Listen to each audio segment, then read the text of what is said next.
Łudzinika. Very smart player. He's a champion.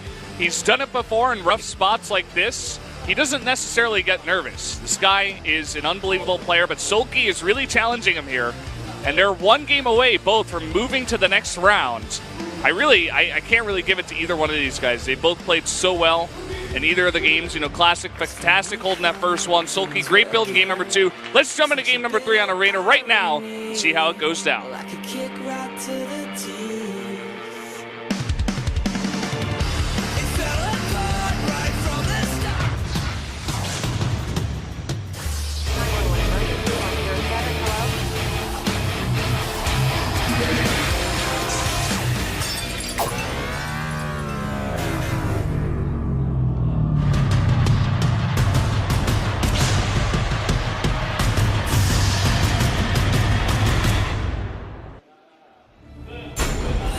Game number 3 between these two guys, Classic and Soulkey. Up in the top left, the Zerg player.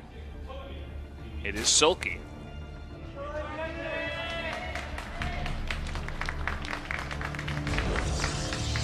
And his opponent to the bottom left in blue. It is Classic. Often called a Tassadar by his Korean fans with a pun on his name. And really struggling in this matchup, looking to basically seem to have no answer for the Lurkers in not only this match, but also the match versus Dark. Yeah, the 3 matches versus Dark. Yeah. He's really, out of all the Protosses we do have out here in Korea, he is struggling a lot. It's becoming very apparent against that one unit. I mean, the maps specifically where he's had the most trouble definitely do not help him in terms of position of the 4th base, but I don't know. We're going to have to see him try something different. This map is definitely going to change things up in terms of the way these guys play, I would assume. Yeah. Well, there's a few different ways to play both these races on this map. What we saw from Patience in the previous series on Arena was doing an all-in basically with Disruptors, +2 Blink Stalkers, very HOTS-esque. It's like instead of 1 Colossus with the push, he has 1 Disruptor.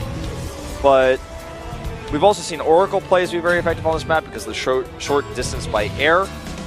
Zerg players can use Lurkers to great success on this map, like insanely powerful on this map. They can actually get them across and get them sieged up because of all the choke points the Protoss units have to funnel through. I think the best way to deal with Lurkers is Tempest. Storm obviously is what buys you time to get the Tempest, but you need a 4th base. And if you don't have one, because you are denied by Lurkers, you kind of get stuck in purgatory for a while, then you die. There's no in between. You don't just go, well, I held off his Lurkers for 5 minutes and now I have enough to kill him. You need the answer, and the more Lurkers he gets, the more difficult it becomes to break. You can't just make flying units, like you can't do Void Rays. Hydras kill that, you can't just out-size Storm because he split all of his Lurkers. They're in an arc around your Storms. And as you say, the most ideal composition is Tempest. You get the Oracle to spot them and get some observers over there with speed, ideally, and just siege them from further away. There's siege units you can siege too from the air, and you can eventually push them back and not allow them to stick around anymore and force the Zerg into, Corruptor mix. He has to get something to deal with the Tempest now, and it can get pretty messy from there. Generally, we see that as the games get longer and longer. We don't have too many super long games in Legacy of the Void. Yeah, very small sample size, but the ones that we do see, the small amount of them end up being this way. Now, I don't know if Classic wanted to go Phoenixes initially or not, but he is going to choose to go that route after Soulkey scouts his Stargate with the Overlord and camps it. And meanwhile, we do see a few Zerglings pressuring to make sure he doesn't have a super fast 3rd base while his 3rd is getting saturated. A very slow-paced, even early game for these two pros here in our 3rd game in Arena. There's the Robo, though. The question is, what will it be for? Yeah, we could see a War Prism play into the main if you want to try to put some damage on like that. War Prism going to be good throughout the game. especially on a map like this, we are seeing Soulkey make a pretty ridiculous amount of queens. He's going to have a total of 7 when this one does complete. Just relying on that and 6 links to stay safe. I mean, there's essentially only 2 paths where you have to spread the creep. You can get it very thick if you have a lot of extra queens, but I'd have to think those are mainly for defense here against any adept play early on, because the rush distance is so small, as we say all the time on this map. And he's actually going to go for a fight like this with just adepts and phoenixes. And it's going to be tough to break it, though, because of the queens, like you said, you're spot on. The adepts coming in here into the main base, though, and going to push these drones out. A spore crawler appears, going to help defend against phoenixes. He actually cancels the shade because he knows that he's probably not getting out of here. He's going to lose these adepts. He's going to try to target down drones. Maybe escape here. Meanwhile, we have the Bay on the way, so we could see a very similar attack to what Patience did. Wow, even killing a queen with phoenixes when there's 6 queens out. And he doesn't warp back there. He's actually doing a lot of damage to drones and lings that are going into attack. Looks like he may warp this time around. Well, still trading pretty well with the lings, actually. Gonna choose not to warp, in fact, and just trade him out. Yeah. And Immortals, Bay, Phoenixes. You know, the only thing that's missing from the Patience game is a Forge and a Twilight Council to get the Blink. But looks like he's getting the Disruptors a little bit faster, using these. Yeah, and Patience didn't really have Phoenixes in the mix. He used the Mothership Core to defend against the Mutas that came a little bit later on. Classic is really just trying to, I suppose, keep that harass style that he had in the other game. Use this high number of Phoenixes, make sure that no Mutas can come out as well. Patience even said, like, this is the normal counter to Mutas. And this is what we see out of Classic. All right, big Ravager push, though. Perhaps going to hit this third base while he's committing so much to harassment. If you look at the army supply, yeah, Soulkey's lost a ton of drones. He's down almost 20 Harvesters, but he's doubling the army supply right now. Corrosive Bile not even necessary here. Oh, the Disruptor shot, though. 3 Ravagers in that one shot, and that is hugely going to help out in the defense. All right, here we go. Some good force fields here, but he needs a follow-up. Doesn't have any Disruptor shots available.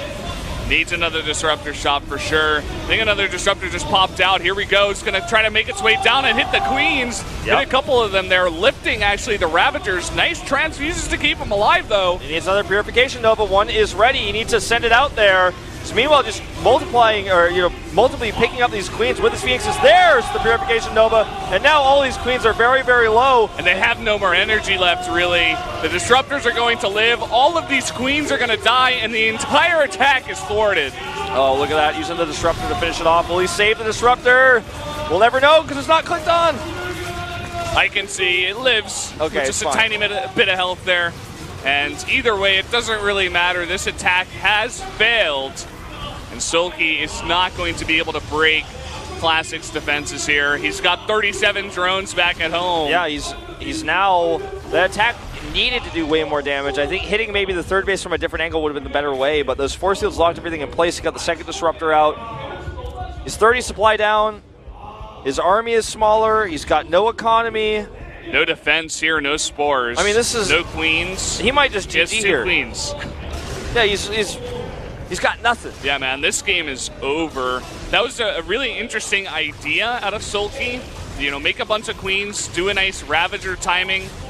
But Classic was more than ready. I love the follow-up, the Disruptors right on time there after the Phoenixes were made. GG! Classic will advance. A lot of people saying Soulkey was going to take this one. Classic having some trouble in the matchup. He didn't get the 2-0 he wanted, but he got that 2-1, and he will move on. Soulkey is out. Yeah, unfortunate for Soulkey. He played some very interesting games. I like his play on game 2 the most. Pretty standard, just getting a bunch of lurkers out. But either way, Classic is the winner of the best of 3, and we are going to seat him down next to Hyungyung and have him for an interview.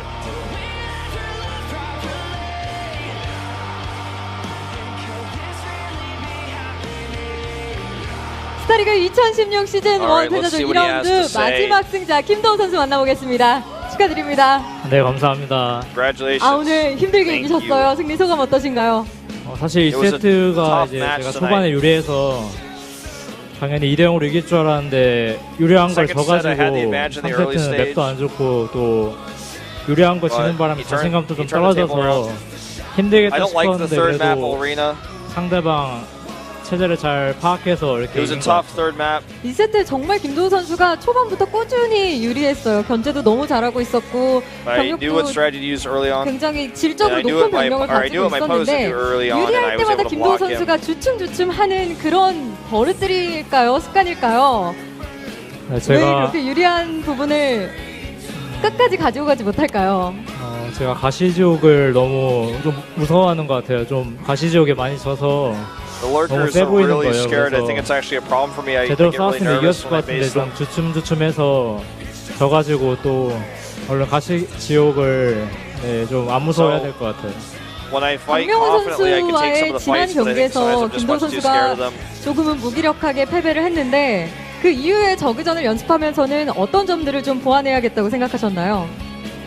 그때 제가 너무 How did you 허무하게 prepare for 지는 PBC 바람에 today?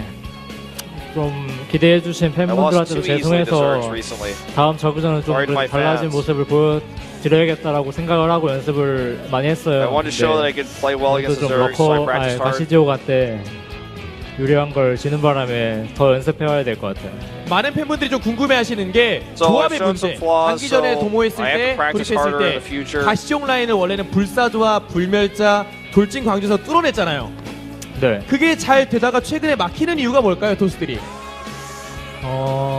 제가 그래도 연습 때는 이제 방금 So Frost players having 2세트 같은 problems with Zerg, how 상황을 they 이제 block them, 많이 doing 뚫고 those kind of 이기거든요. builds. 근데 방송에서 가시지옥이 되게 압박이 심한 것 같아요. 좀 안 보이기도 하고 되게 세 보여가지고 좀 주춤주춤하게 돼서 지는 것 같아요. 좀 컨트롤을 더 연습해야 될 것 같아요. 분열기를 병력 But 200 when I 병력에 play a 포함하는 tournament, 거는 sometimes I 약간 get nervous 익숙할까요? that I 불가능한 can't 일입니까? actually execute the 네, attacks I want to. The 컨트롤하기도 lurkers 너무 are scary. 어렵고 또 이제 중후반에 좀 쓸모가 없어져서 방금같이 이렇게 상대방 올인 막을 때만 좋은 것 같아요. 어윤수 선수가 연습을 많이 도와주셨을 것 같아요. 오늘 경기도 같이 So, 있었고, 근데 어윤수 선수는 You're saying that 안타깝게 Disruptor could be hard 떨어졌지만 to 이제 micro? 다음 경기는 조지현 선수와의 푸푸전이에요. 어떻게 준비하실 건가요? 제가 아직 He doesn't usually 방송에서 use the disruptor 푸푸전을 so 한 번도 안 often. He used it 했어요. to defend the all-ins 그래서 in game 3, basically, is what you're 푸푸전 saying. 실력을 잘 모르실 텐데 이제 I think the 보여드리기에 question 좋은 for this 기회라고 one was, 생각을 하고 이제 지금 패자조를 진행하고 있기 때문에 한번 지면 떨어지기 basically 때문에 saying 더 열심히 this is his 준비해서 chance, his moment 계속해서 이기는 to 모습 보여드리도록 prove himself in 하겠습니다. Legacy of the Void. 네, 여러분 He's 김도훈 good. 선수에게 큰 Wants to 박수 get through the loser 부탁드립니다. bracket. 네, And he's gonna 지금까지 show good 패자조 performances in the 2라운드 rest of the 마지막 games 승자 in 김도훈 this 선수까지 tournament. 만나봤고요. 스타리그 2016 시즌 1. And that'll do it for that interview. Yeah. So, Classic pretty happy with his performance. Says he needs to work on his play against lurkers. I think everybody has learned that by now. Definitely had some trouble in that second set for sure. Yeah, now it looks like we're going to have Beyond versus Alive and Patience versus Classic in the next round. So that's Couple mirror pretty sick. matchups. Yeah. So yeah, that's exactly right. So a TVT and a TVP, and no matter what, the next round will be a PVT. Yeah. So we're starting to actually get towards the end of this tournament. We already have our winners bracket decided, and losers is getting very close to the end. Now the format for the losers goes towards the best of 5, the best of 7s in the finals, and then our finals of the top 4 players will actually be like a GSL Codes group. It's going to be a group of 4. That's going to be sick, man. I can't wait for that. That's It's gonna so be hype. It's going to be best of either 5s or 7s, I can't remember, one a day, so it's like a group over 5 days. That is awesome. That's just, I'm so happy I'm going to be casting that. That's really cool. The games today were pretty good, Wolf. Yeah, I really enjoyed. They weren't like amazing, but they were like really solid, you know? Some surprising results, I feel, overall, and Beyond making it through, I think, was the highlight of most Korean fans this evening for sure. And probably a lot of foreign fans. Even the guys we had down there were saying, you know, Terran's the best, go Beyond, and he made it through. Yeah, he did. So really, really cool games overall. And we're really getting towards the end of this tournament. Spread the word about this tournament, guys. It's viewable on 2 platforms, Ding It and YouTube. And we'd love to have you guys. Yeah, definitely go do that. And that's going to be it for us, guys. Thanks for watching. Good night.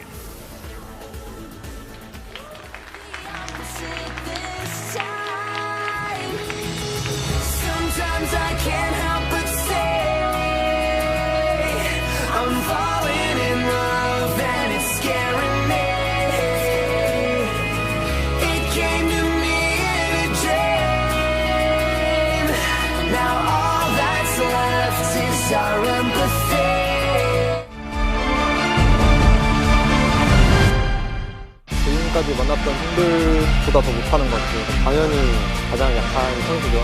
3대0으로 이기는 게 그냥 손쉬울 것 같아요. 박명호 선수가 솔직히 양심이 없으신 것 같아요. 지금도 전승 중이잖아요. 그래서 한번 힌트를 내야 되겠죠. 이번에도 4강에서 떨어지실 겁니다. 승자전 결승은 제가 올라가겠죠.